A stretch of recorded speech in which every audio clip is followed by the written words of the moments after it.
नमस्कार मंडळी, सगळ्यांचं आपल्या चॅनेलवरती खूप मनापासून स्वागत. आणि आज आपण असा एक मस्त पदार्थ बनवतोय जो अतिशय सॉफ्ट, मऊ, लुसलुशीत आणि जाळीदार असतो. हा पदार्थ नाश्ता असो, लंच असो, डिनर असो, कुठलंही सेलिब्रेशन असो, कुठलीही पार्टी असो, प्रत्येक जेवणामध्ये असतोच असतो.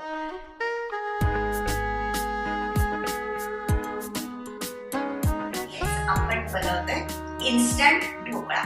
कित्येकदा काय होतं, आयत्या वेळेस पाहुणे येणार असतात आणि त्यांच्यासाठी काय करायचा हा प्रश्न असतो. अशा वेळेस बाहेर जाऊन आणणं पण शक्य नसतं. हा ढोकळा पटकन आपण बनवू शकतो, खूप कन्व्हिनियंट पडतो. ढोकळ्यासाठी पहिलं साहित्य आपल्याला मेन म्हणजे बेसन घ्यायचंय. इथे मी 1 कप बेसन घेतलेलं आहे. माप कसं घ्यायचं, 1 कप म्हटल्यावर शीग लावून घ्यायचं, चपटं घ्यायचं का अगदी कॉन्केव असं म्हणजे खोलगट घ्यायचं. हे असं चपटं माप घ्यायचं, हे अतिशय गरजेचं आहे, नाहीतर माप चुकतात बरं का.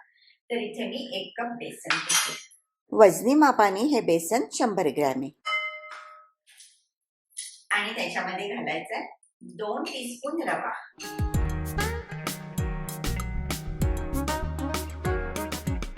रवा आणि बेसन भिजवण्यासाठी इथे अर्धा कप पाणी घेते.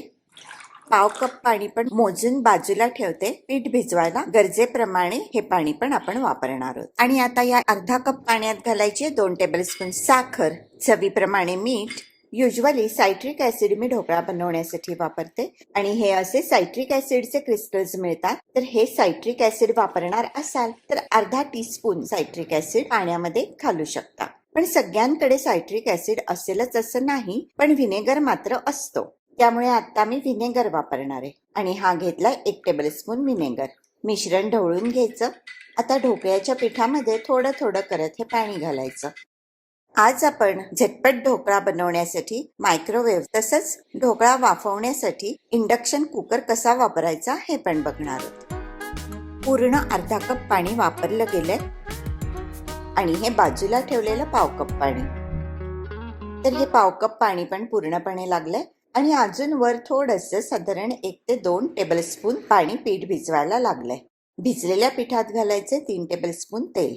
छानपैकी ढवळायचं आणि पीठ मुरण्यासाठी एक 10-15 मिनिटं बाजूला ठेवायचं. तोपर्यंत ढोकळ्यात घालण्यासाठी साधारण 1 इंच आलं आणि या 2 मिरच्या वाटून घेते. आणि ज्या भांड्यात ढोकळा लावायचा त्या भांड्याला तेल लावून घ्यायचं. ही सगळी तयारी आधी करून ठेवायची. झटपट बनणारा ढोकळा आपण बनवतोय त्यामुळे मायक्रोवेव्हचा वापर करणार आहोत. त्याचबरोबर इंडक्शन कुकरवर पण वाफवून ढोकळा बनवणार आहोत. त्यासाठी सिलिकॉनच्या वाट्या, तुम्ही घरातल्या कुठल्याही स्टील किंवा काचेच्या वाट्या, चौकोनी किंवा गोल डबा ढोकळा वाफवण्यासाठी वापरू शकता. 15 मिनिटं झाली आहेत. पीठ छान मुरलंय आणि आता या पिठामध्ये घालतीये मिरची आणि आल्याचं वाटण. यातला रवा पण छान फुलला असेल. पीठ इतपत घट्ट आहे, फार घट्ट तसंच फार सैल पण नाही पाहिजे. घट्ट झालं तर ढोकळा कोरडा होईल आणि पीठ सैल झालं तर ढोकळा नीट फुगणार नाही. त्यामुळे ढोकळ्यासाठी सगळं सामान मोजून मापून घ्या. सगळी तयारी करून झाल्यानंतर अगदी शेवटी पिठामध्ये घालायचंय इनो. इथे मी 2 टीस्पून इनो वापरतेय. इनोची पॅकेट्स वापरत असाल तर 1.5 पॅकेट वापरा. इनोवर थोडंसं पाणी शिंपडायचं आणि इनो नसेल तर 1 टीस्पून खायचा सोडा वापरा. मी सोड्यापेक्षा इनो प्रिफर करते कारण इनो पिठामध्ये व्यवस्थित छान पटकन मिसळलं जातं. पण दोन्हीमुळे ढोकळा एकदम हलका बनतो. इनो किंवा सोडा घातल्यानंतर पीठ व्यवस्थित फेटायचं, पण इनो खाली बसेपर्यंत पण फेटू नका. पीठ छान फुललं, हाताला हलकं लागायला लागलं की पीठ ओतायचं तेल लावलेल्या मोल्ड्स मध्ये. मायक्रोवेव्ह मध्ये ढोकळा बनवणारे त्यामुळे काचेचं भांड वापरतीये. भांड झाकताना किंचित फट ठेवायची आणि मायक्रोवेव्ह हाय पॉवर वरती 3 मिनिटांसाठी ढोकळा शिजत ठेवायचा. या भांड्यामध्ये 1 कपापेक्षा जरासं कमी पीठ भरलंय कारण उरलेलं पीठ आपण सिलिकॉन मोल्ड मध्ये इंडक्शनवर वाफवणार आहोत. त्यामुळे मायक्रोवेव्ह ओव्हन 3 मिनिटांवरती सेट केलाय. पण पूर्ण म्हणजे 1 कपाच्या पिठाचा ढोकळा बनवत असाल तर 3.5 मिनिटं मायक्रोवेव्ह हाय फंक्शन वरती ढोकळा शिजवून घ्या. पण प्रत्येक मायक्रोवेव्ह मध्ये थोडासा फरक असतो, तर मायक्रोवेव्हचं सेटिंग किंचित कमी जास्त होऊ शकतं. झालेली आहेत 3 मिनिटं. मस्त झालाय ढोकळा, पण थोडा सेट होईपर्यंत 5 मिनिटं झाकून ठेवूयात. एकीकडे स्टीमर मध्ये पाणी घालून इंडक्शनच्या पॉवर 200 वरती पाणी गरम करायला ठेवलं होतं. त्यासाठी इंडक्शन ऑन करायचा. ऑन केल्या केल्या हायेस्ट पॉवर वरती इंडक्शन सेट होतो आणि हा खाली फेसिंग एरो दाबत मी 200 पॉवर वरती इंडक्शन सेट केला. पाणी तापते तोवर एकीकडे सिलिकॉन मोल्ड्स मध्ये ढोकळ्याचं पीठ भरून घेतलंय आणि हे मोल्ड्स गेले स्टीमर मध्ये. हा माझा इंडक्शन कुकर खूप जुना आहे. हिंदवेअर कंपनीचा अगदी बेसिक इंडक्शन आहे, पण त्यांनी खूप छान सर्व्हिस दिली आहे मला. 18 वर्ष मी हा इंडक्शन कुकर रोज वापरते. आता इंडक्शनवर असलेलं फंक्शनचं बटन प्रेस करत आपल्याला इडलीचं फंक्शन सेट करायचंय. इडली फंक्शन सेट झालं. हे बघा इथे 10 मिनिटं वेळ दाखवते ना. 9, 8, 7, 6 असं होता 2 आणि 1 वरती मार्क येऊन इंडक्शन आपोआप बंद होतं. मध्ये मध्ये बघायची, सेटिंग बदलायची, पॉवर किंवा वेळ कमी जास्त करायची अजिबात गरज नसते. तर 10 मिनिटात ढोकळा छान वाफवून होईल. वा ढोकळा मस्त वाफवला गेलाय. दिसतोय तर अतिशय सुरेख. एक 5 मिनिटं ढोकळ्याला रेस्ट द्यायची आणि मग सुरीला चिकटतोय का पाहायचा. हे बघा अजिबात चिकटत नाहीये, म्हणजे ढोकळा व्यवस्थित वाफवला गेलाय.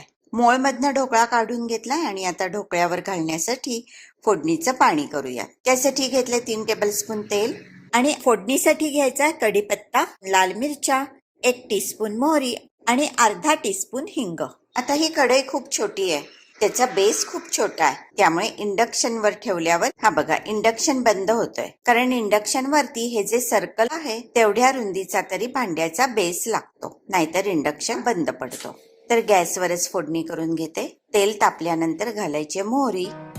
मोहरी तडतडली की गॅस बंद करायचा आणि मग घालते कढीपत्ता आणि 2 लाल मिरच्यांचे तुकडे आणि आता गेला अर्धा टीस्पून हिंग. फोडणी थोडी गार झाली की घालायचे अर्धा कप पाणी. परत गॅस ऑन करून छानपैकी उकळी आणायची. गॅस करायचा बंद आणि ढोकळ्यावरती हे फोडणीचं पाणी घालायचं. एकीकडे मायक्रोवेव्ह मधल्या ढोकळ्याचा आराम करून झालेला आहे. हा बघा भांड्याच्या कडेने व्यवस्थित सुटलेला आहे, म्हणजे छान वाफवला गेलाय. मी सुरीने ढोकळा झालाय की नाही आधी चेक केलं होतं, त्यामुळे हे मधलं भोग. परत सुरीची टेस्ट करूया. बघा सुरीला ढोकळा चिकटत नाहीये, म्हणजे व्यवस्थित झालाय. आणि आता हव्या त्या साईजच्या वड्या कापायच्या आणि वरून घालायचं फोडणीचं पाणी. साधारण ढोकळ्याच्या एका तुकड्यावरती 2 टेबलस्पून पाणी जाईल ह्या अंदाजाने पाणी घातलंय. मोळ मधल्या ढोकळ्यावर पण पाणी घालून घेऊयात. त्यासाठी ढोकळा खोलगट सर्विंग प्लेट मध्ये ठेवते. हे गेलं फोडणीचं पाणी. बरेच जण ढोकळ्यावरती खोबरं घालत नाहीत, पण खोबरं घातलं की ढोकळा अजून सुरेख लागतो. त्यामुळे हा घातला ताजा ओला नारळ आणि कोथिंबीर भुरभुरली की सर्व करण्यासाठी ढोकळा तयार. आता ह्या मायक्रोवेव्ह मधल्या ढोकळ्यामधलं बघा सगळं पाणी शोषलं गेलंय. वरून घालतीये खोबरं आणि कोथिंबीर. खरं म्हणजे ढोकळ्यावरती पाणी घालायच्या आधी ढोकळा किती स्पॉन्जी झालाय हे तुम्हाला दाखवायचं राहूनच गेलं. माझे हात आता फोडणीने आणि खोबरं कोथिंबीरीने जरा बरबटतील, पण हरकत नाही. तरी तुम्ही जाळी बघू शकता किती सुंदर पडलीय आणि ढोकळा पण किती लुसलुशीत झालाय.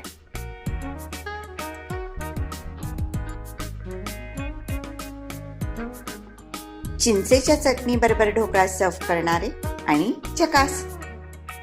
हा बघा आतून सुद्धा ढोकळा एकदम स्पॉन्जी झालाय आणि एकदम मऊ लुसलुशीत आहे. चव घेऊन सांगते कसा लागतोय.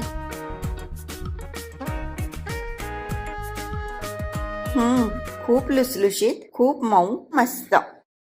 क्लोजअप मध्ये वाफवलेला ढोकळा पण आतपर्यंत किती जाळीदार झालाय बघा, एकदम झकास. जाळीदार झाल्यामुळे फोडणीचं पाणी आतपर्यंत झिरपलंय. हिंग, मिरची, कढीपत्त्याचा फ्लेवर पण खूप सुरेख येतोय. तर कामाला जाणाऱ्या लोकांसाठी किंवा ज्यांना अगदी पटापट काहीतरी अशा क्विक रेसिपीज हव्या असतात, पटकन बनवून कामाला लागायचं असतं, यांच्यासाठी हा एकदम उत्तम पर्याय आहे. खूप उत्तम पदार्थ आहे आणि खूप उत्तम पद्धत आहे. तर सांगितल्याप्रमाणे जाळीदार मऊ लुसलुशीत ढोकळा नक्की बनवा. कसा झाला कमेंट बॉक्स मध्ये लिहून सांगा. रेसिपी आवडली असेल तर लाईक करायला विसरू नका. चॅनल शेअर आणि सबस्क्राईब. ही रेसिपी बनवल्याबद्दल सगळ्यांना